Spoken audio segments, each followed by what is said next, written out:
Assalamualaikum warahmatullahi wabarakatuh. Salam, Om Swastiastu, Namo Buddhaya, salam kebajikan. Sebelumnya izin memperkenalkan diri.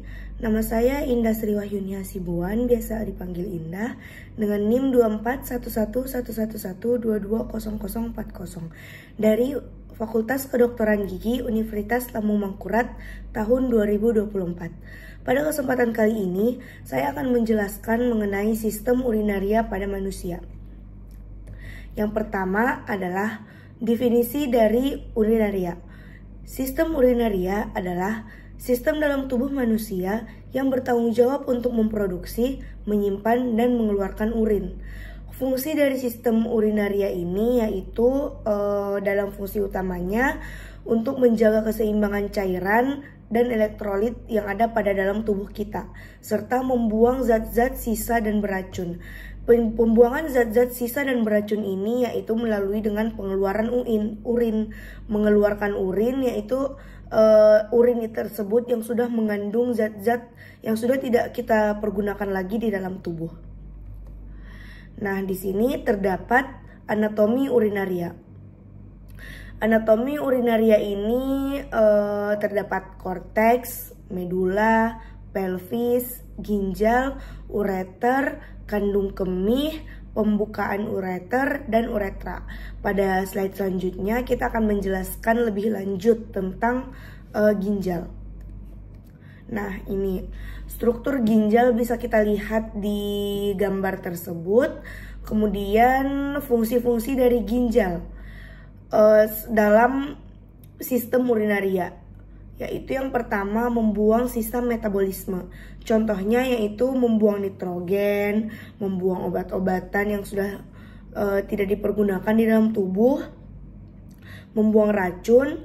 Kemudian fungsi yang kedua yaitu mengatur. Contohnya mengatur keseimbangan air di dalam tubuh kita, mengatur kandungan elektrolit di dalam tubuh kita, mengatur asam basa cairan darah, mengatur produksi sel darah merah, dan juga mengatur pengaktifan vitamin D di dalam tubuh kita. Next. Nah, pada slide ini yaitu tentang pembentukan urin. Kita bisa melihat pada gambar bagaimana proses pembentukan urin.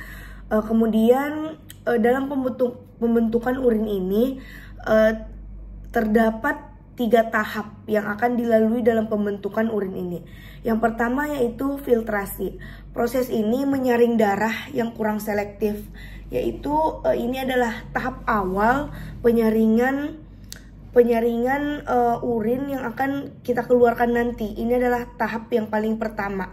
Seperti dengan namanya filtrasi, berarti kita di dalam tubuh kita ini masih memfilter di tahap awal, sehingga dapat dikatakan dia itu proses penyaringan darah yang kurang selektif. Jadi masih ada beberapa zat-zat yang tidak dibutuhkan tetapi terlewati oleh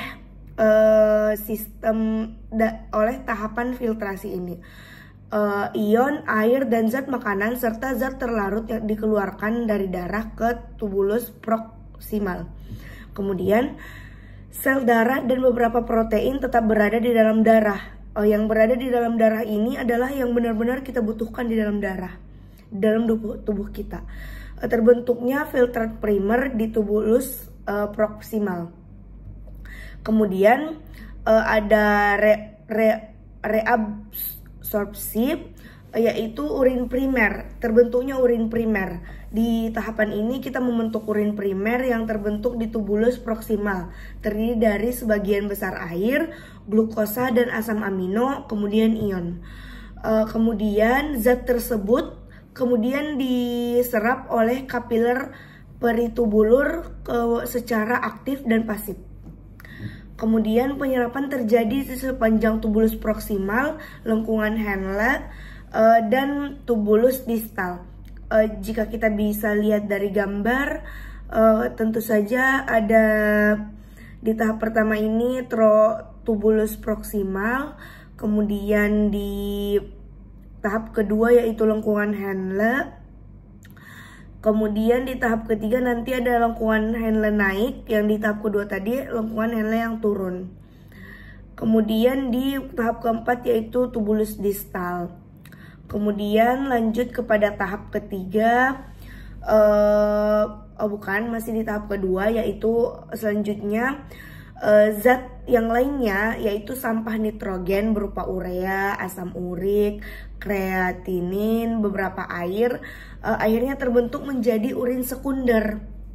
Di tahap pertama tadi kita membentuk urin primer, kemudian ke tahap kedua kita membentuk urin sekunder.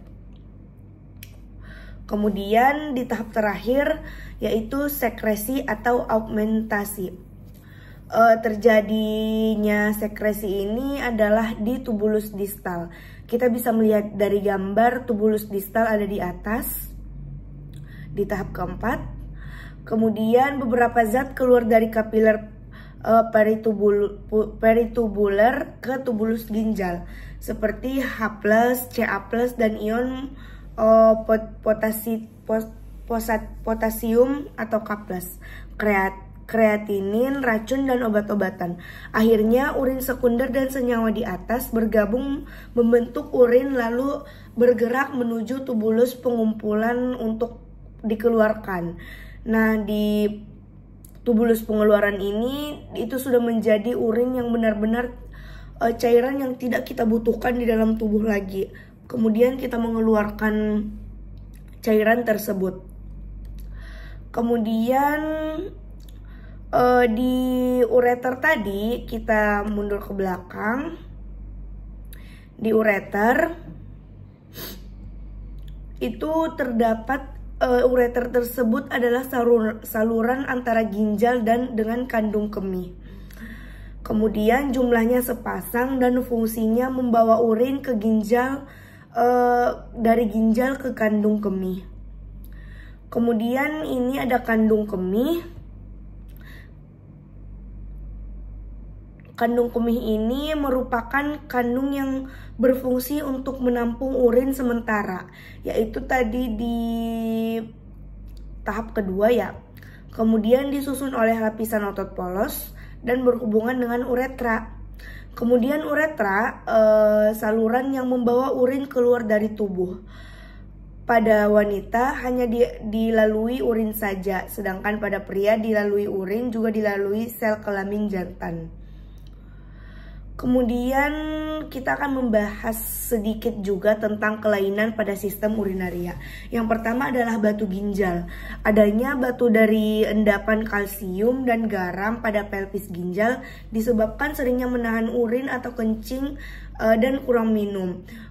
Maka sebab dari itu kita seharusnya jika sudah kebelet gitu, kita langsung saja ke toilet tanpa menunda-nunda, karena yang kita tunda-tunda itu bisa menyebabkan penyakit seperti batu ginjal ini.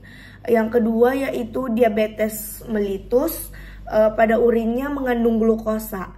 Hal ini karena adanya kadar gula di dalam darah yang tinggi. Kemudian diabetes insipidus, sering buang air yang hebat sampai 20-30 kali, terjadi karena kekurangan hormon ADH.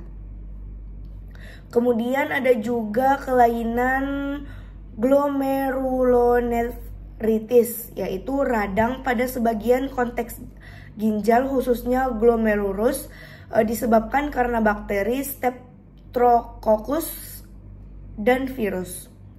Kemudian ada polisistik, penyakit keturunan berupa pembengkakan nefron, gagal ginjal, ketidakmampuan ginjal memerankan fungsi sebagai organ sekresi. Mungkin itu saja pembahasan yang dapat saya sampaikan pada kesempatan kali ini. Apabila ada kesalahan dalam penyampaian materi saya memohon maaf atas kekurangan yang ada pada video saya. Mungkin cukup sekian. Salah hilaf mohon maaf. Wassalamualaikum warahmatullahi wabarakatuh.